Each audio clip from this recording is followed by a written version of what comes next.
Ang mga lalaki, nakakapagod din makarinig lagi ng words na pare-pareho na lang lahat ng mga lalaki. Kasi may mga kilala pa rin naman ako na seryoso at totoong magmahal. Marami yan. Ang mga lalaki, tahimik lang sila. Lagi silang walang kibo. Miski anong daldal mo, minsan wala talaga silang reaksyon. Normal lang yon, huwag kang magreklamo. Halos lahat naman ata ng lalaki ganun. Mga lalaki minsan insensitive pero hindi ibig sabihin wala silang pake. Minsan kaya sila ganun para hindi na lang din sila masaktan.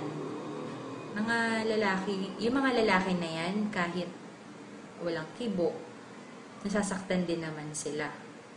Hindi natin alam na kahit todong ngiti sila, kahit nasasaktan, wala silang magawa, lunok na lang lahat ng sakit. Okay na sila na yung masaktan kaysa tayong mga babae. Hindi lahat ng lalaki showy in public.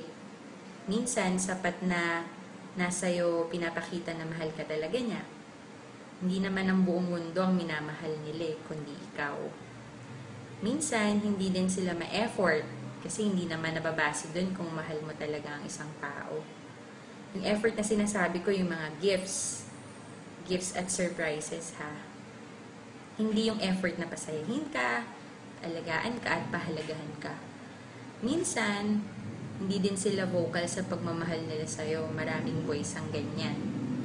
Kung minsan nakakalimutan nilang mag-I love you sa text or sa tawag, okay lang yun. Ang importante naman yung ginagawa nila na yung mga bagay kasi sinasabi nila sa'yo. Yung mga lalaking yan, nasasaktan din sila. Sa lahat ng aspeto ng buhay nila. Sa pamilya, kaibigan, sa love life. Kaya huwag kang masyadong etsyosera kung minsan gusto niya mag-isa. Hayaan mo lang. Pag ayaw ka niya kausapin muna kung may problema sila, huwag ka naman magre-reklamo agad. Ginagawa niya yun kasi gusto niyang intindihin mo siya. Hindi niya ginagawa yun, hindi dahil hindi ka importante.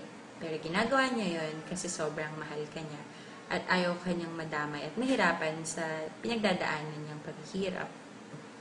Yung mga lalaking yan, mas mataas pa sa Eiffel Tower ang pride. Marami yung kilalang ganyan. Normal lang yun. Huwag kang masyadong mag-e-emote na hindi ka na sinusuyo. Kung ikaw naman may kasalanan, ikaw magpakumbaba.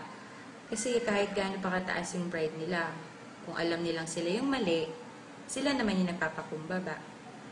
Hindi lahat ng lalaki manloloko.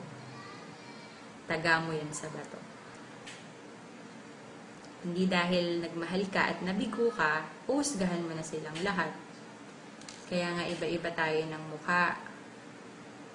Iba-iba din naman ang ugali at saka ng pananaw sa buhay. Minsan, kaya ka naluloko kasi ibig sabihin, hindi talaga kayo yung para sa isa't isa.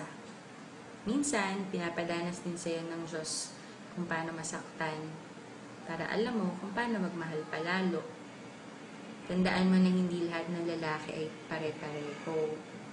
Kahit nagaano ka pa nila naloko, or gaano pa sila kagago. Kahit sobra kung makapaglaro ng feelings ng mga babae, kahit na ganyan sila, gusto ko lang malaman nyo na may mga puso din sila.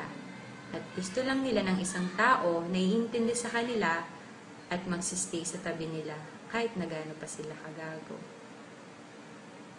Yan ang mga lalaki.